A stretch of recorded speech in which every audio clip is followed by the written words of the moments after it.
Jeff and Jeremy in the Morning podcast brought to you commercial free by another podcast. You've subscribed to ours, now subscribe to theirs. It's the Slow County Real Estate Podcast with Hal Swayze. When you're done with this, go listen to something that will actually enrich your life. California DRE 01111911. Brown.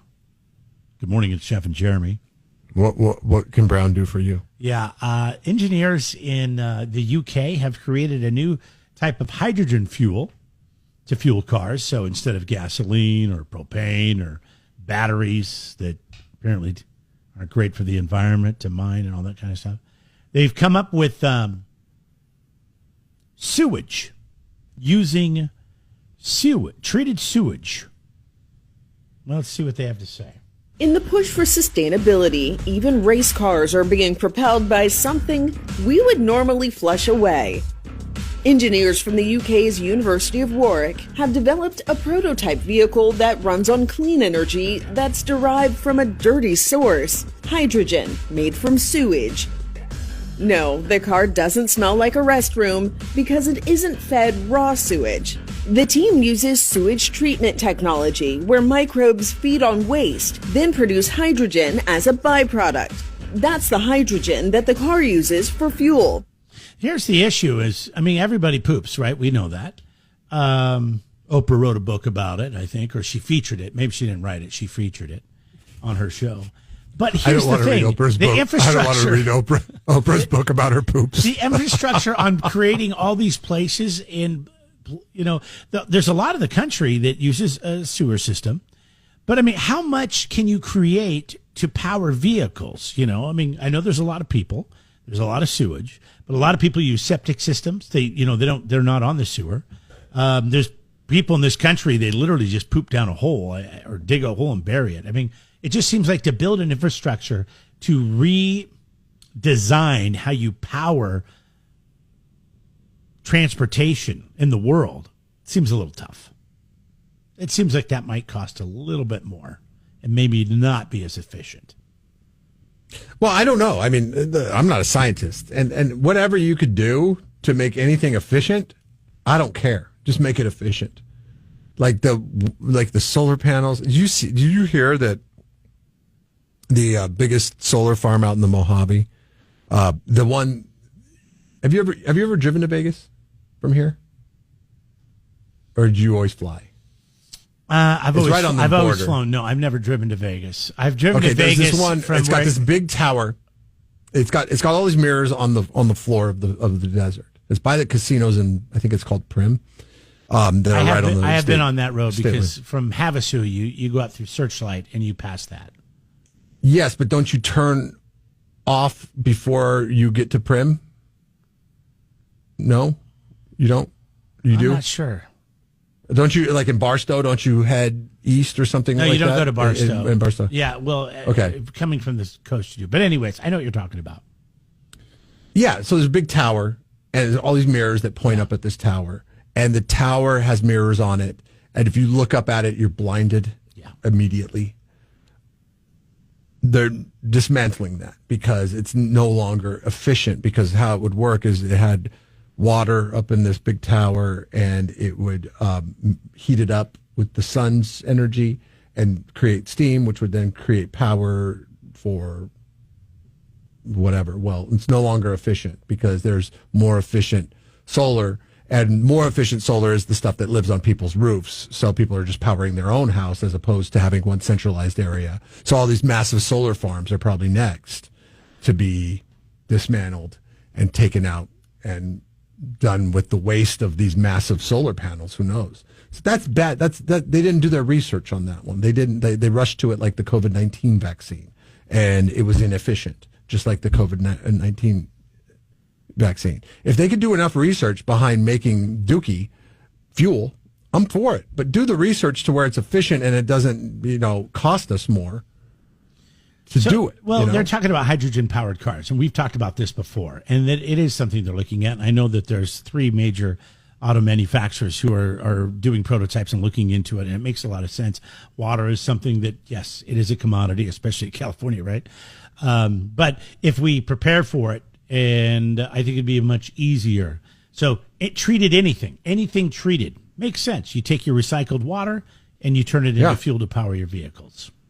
I mean, one of my biggest criticisms over the last 2 winters, and this winter not so much, has been, why are we just letting all this water go out to the ocean? We're always complaining about all this. Oh my God, it's a drought year. It's always a drought year in California. There's always some kind of drought monitor going on. You left trillions of gallons of water just run right out into the ocean over the last 2 years. Dig some holes. It can't be that hard to dig some holes. There's got to be private property people out there that be like, hey, I got some private property. I'm going to dig a big hole. We could store some water there. Nobody did. Nobody ever did anything like that. And that's inefficient.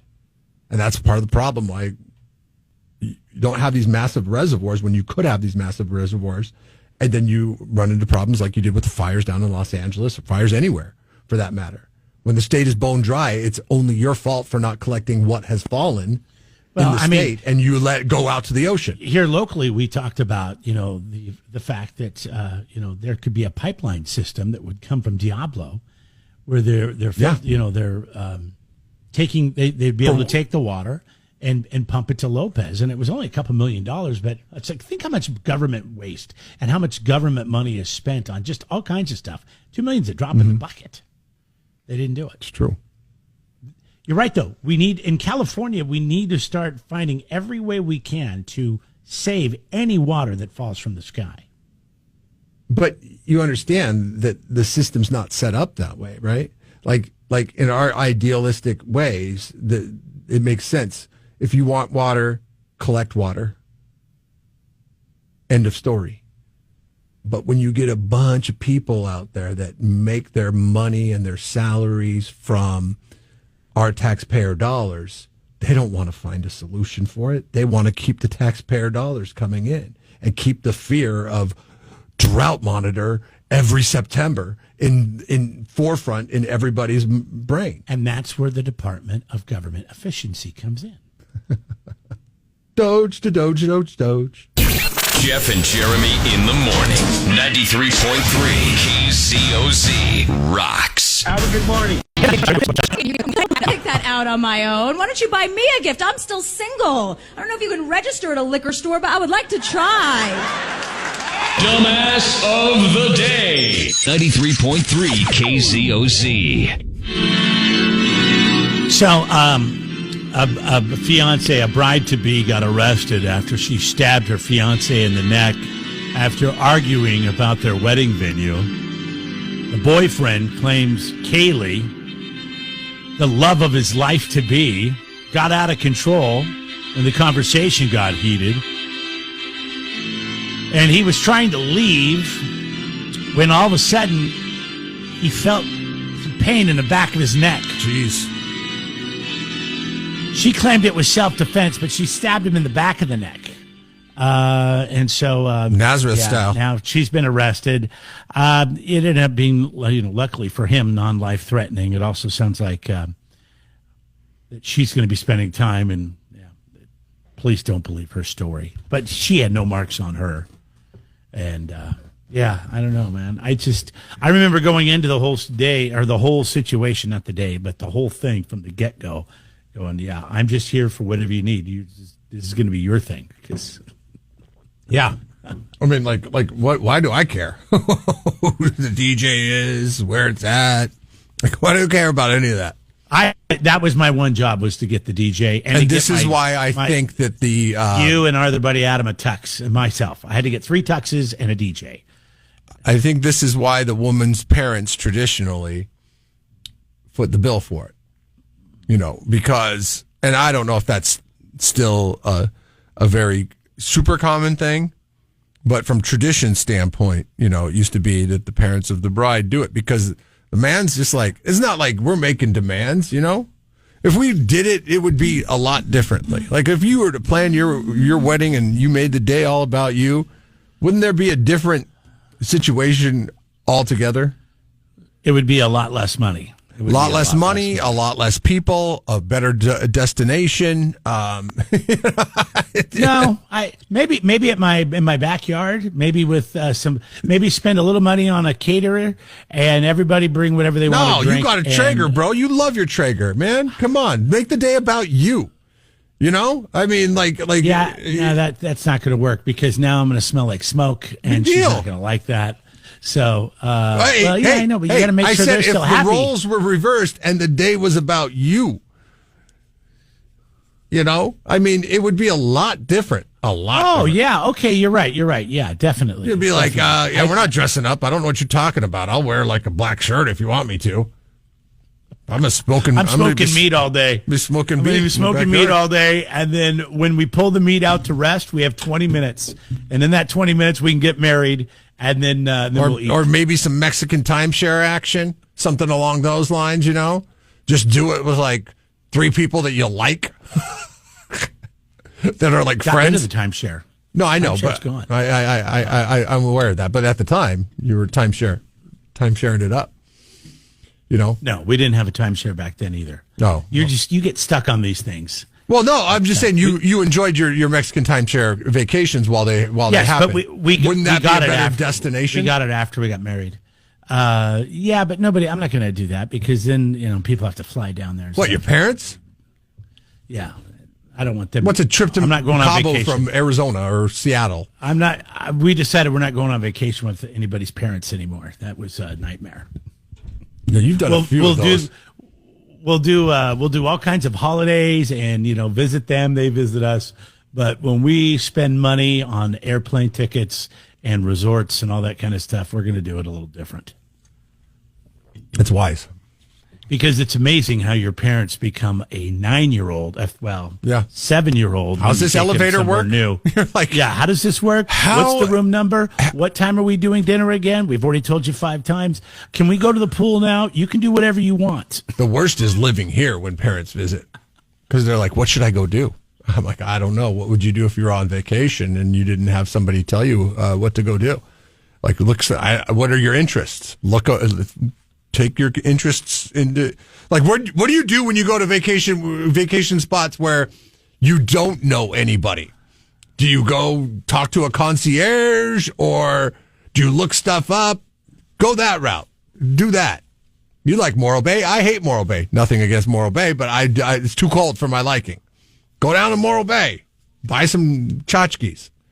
Why you got to piss everybody off? I'm not pissing everybody off. Just because you live here and I listen. It's not Morro Bay is not my cup of tea. I don't get out there very often because it's too cold. I don't like how murderous it seems when you're out there. It's always foggy. It's always cold. I feel like I'm in the plot of some. All right. B murder movie. I just heard it's a cold, dark place where people get murdered. I said That's murderous. I said it's murderous. It's the fog. The fog scares me. You have to understand. You have to realize how people listen to things. No, right. They only hear a quarter of what we say. I'm not saying murderers live in Morro Bay, but if there was a place where murderers lived, it might be Morro Bay. So congratulations to this girlfriend, fiance who stabbed her. Oh, it says right here she grew up in Morro Bay. Jeez, you're just wedding, you're gonna get dirty. Yeah, that's not. Yeah. No, I couldn't do it though because I don't care. Like I care to be there and I care that it's happening. I care that it's going to be an event, but I don't care what it's like. You know what I mean? That's the problem. You know the problem with this plan? I know it would mean way more to her than it would be how it's planned than it would be to me. The problem with this plan is that it's the right thing to do. Everybody knows that it's the right thing to do, but it's the bride's friends that ruin it all. They're like, oh, wait, he's planning the wedding? You can't let him plan the wedding. And then, boom, that peer pressure kicks in, and all of a sudden, we end up where we're at. $80,000 on a wedding. It's just, oh, my God. You didn't spend No. Oh. No. We ended up we paid for our own talking wedding, about when adjusted for inflation. That's probably where it's at right now. And we had some lucky things go our way, so it didn't cost us a lot of money. But I can't believe people will spend 10, 15, 20. And I know that's a drop in the bucket. Well, now, by today's standards, Jeremy, that's nothing. Yeah. I mean, you're talking, you're easy for a mid-range wedding, 50. Oh, I just can't believe that's I know. That's I paying know. off a vehicle. That's It's a big down a payment. down payment towards a house. Big down payment on a house, yes. There's just, it's not going to be the whole down payment, but God, that gets you a long way. You can get it. I mean, that is a good enough for a down payment on a house. Like, yes, you'd have to carry some mortgage insurance for a while, but man, you're into a house. That's way better than really, you just want to get your family and friends together and celebrate the day. And let me come up to you and say, okay, Jeremy, would you like a house or would you like an ice sculpture? Which one are you going to go with? Yeah, exactly right. I'm going to go with that ice sculpture. I'm pretty sure I'm going to go with that ice sculpture. Do you want to know what? That's true. What Chat GPT says? I like 45. The average cost of the wedding is on the Central Coast. I know. I'm taking a hard. You can dial it right down to the hard right turn. To the 93402. Yeah. Well, I can. Why Arroyo Grande? Why's it got to be Arroyo Grande, bro? That was the last one. 93401. What's the one in Paso? I've never lived there. 446. Okay. It is so. This is what ChatGPT says. Okay. According from data from several years ago, the average wedding cost in Central California. I put Central Coast, so this is where ChatGPT is failing us because Central California and Central Coast are probably two different things. But let's just go with Central California. So this would be Fresno, Bakersfield, anything like that. $24,960 several years ago. More recent data indicates that the average wedding cost in California, now this is just across the entire state, is $41,000. Average wedding, $41,000. Insanity. So I'm going to think that the prices that you get on the Central Coast, it being not average California, being slightly above average California, based on the cost of living, a lot above average California, I'm thinking that's easy 60, 70. Once it starts drifting up like that, you're like, oh, well, we got a beach, we got a vineyard, we got a pond, we got a reclaimed barn, all those things. Well, the venue obviously is going to be the biggest cost, right? And then you've got entertainment and food. Yes. It says, given these trends, it's reasonable to estimate that current wedding costs on the Central Coast may be higher than earlier figures and current state averages. That is crazy to me.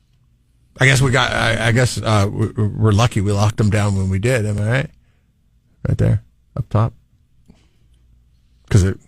Oh, what do you mean when we got married? Yeah, we got. Well, it was a while ago now, but I was lucky still because feel I found guilty. a venue that didn't do that many weddings the year before, so they were still getting into it, and I still feel guilty every time I see my in-laws because they forked over big cash for the wedding. Oh, you shouldn't feel guilty. Like, God. That's on you. You guys made that decision. You should have talked it out of her. You could have just gave us the cash. We could have put it towards the kids' college fund. What are you talking about? My kids are getting scholarships. What are you talking about? Oh, yeah, we all were, right? Thanks to Chat GPT. And a bit devious. Just sing the damn song. Don't get too fast. What else do you want me to do? Come up there and play drums for you? I mean, what the hell? It's kind of diva. But he said 10 or 12 Bud Lights in. But he did get him to come around. And then he didn't like the way they were clapping, so he left. Man, talk about Elton John type behavior. Jeez. It was a little Elton John-esque, wasn't it? Yeah. Maybe he was drinking gin that night. That's because maybe he's part of Washington's elite now. This just breaking from Daily Mail. Apparently, he was seen entering. Are we supposed to hear this? What did you want to hear? Oh, the you don't have it on. I'm sorry. Yeah. Now you'll hear it. How about that? This just breaking from Daily News or Daily Mail. He was seen leaving the inauguration at 2:30 in the morning, and he got a cab with Lauren Boebert. Lauren Boebert is the congresswoman from Colorado who famously got a divorce, and then famously, all in like, it seems like this happened in like a 3-month period of time. Famously got a divorce, famously became a grandma, even though she's like in her 30s. And then famously got felt up at some play in Colorado. She's 38. She's 38, yeah. 38-year-old grandma, wow. Yeah. Well, they don't mess around in Colorado. They get to having those kids. It's not the South. This is not Arkansas. Right now, a lot of Subaru owners they're taking issue with my comments. A lot of Subaru owners. A lot of Subaru owners. Yeah, you probably take issue with a lot of people's comments. Very sensitive. And so she got a divorce, became a grandma, and then was like vaping and getting felt up at like some play in outside of Denver, and it was all caught on security footage. And she was dating some guy that was like a bar owner, which was strange because he was a staunch liberal. She was a staunch conservative, or so she claims. And she had other things he wanted to get to know. Yes. And so then she kind of faded into the back, changed her congressional district because she didn't think that she could get reelected in the congressional district that all these things happened in. So she moved to like another part of the state and ran for office, won.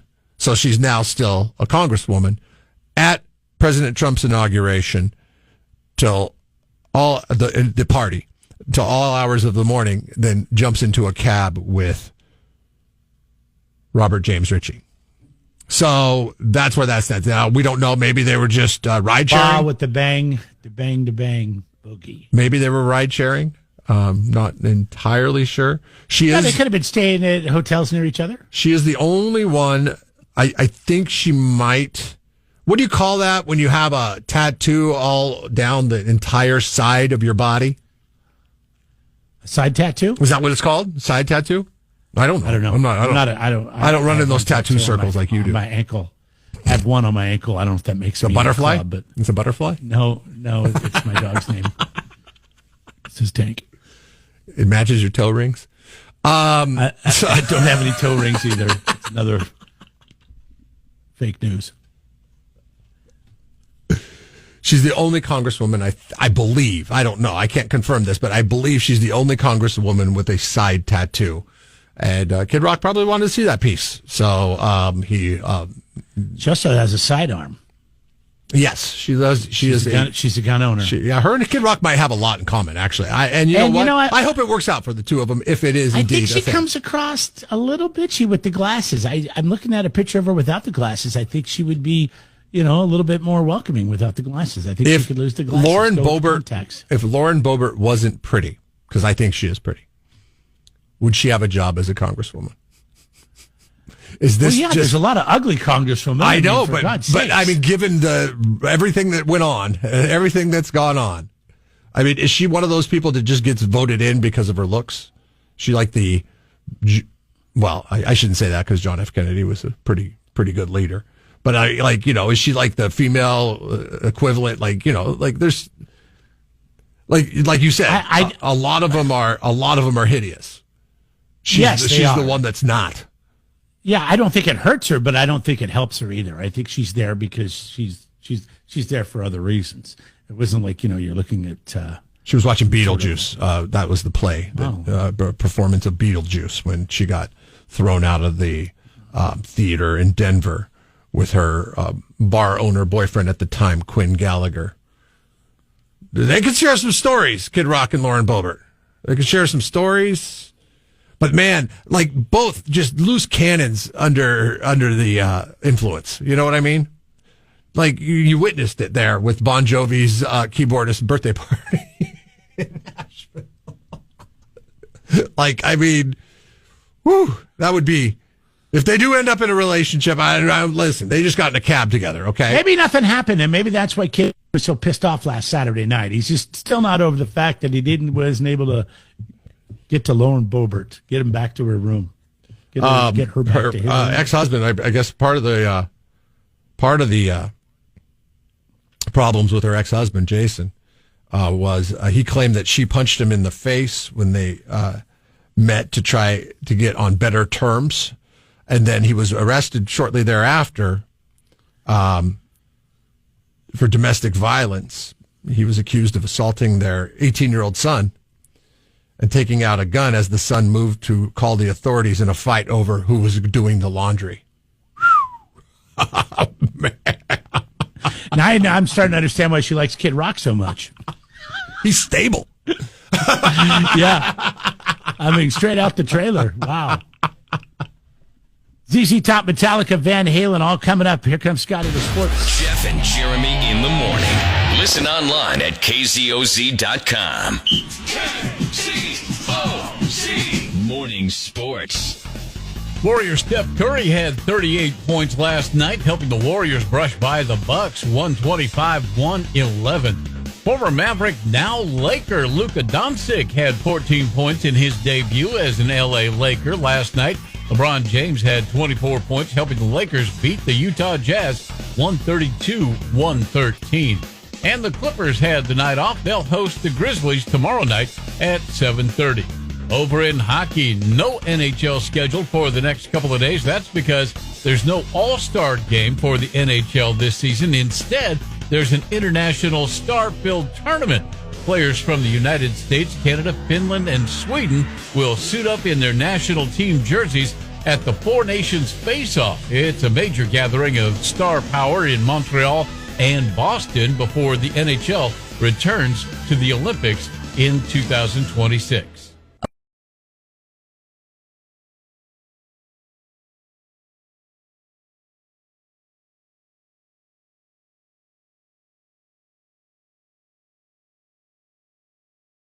Jeff and Jeremy in the Morning podcast brought to you commercial free by another podcast. You've subscribed to ours, now subscribe to theirs. It's the Slow County Real Estate Podcast with Hal Swayze. When you're done with this, go listen to something that will actually enrich your life. California DRE 01111 911.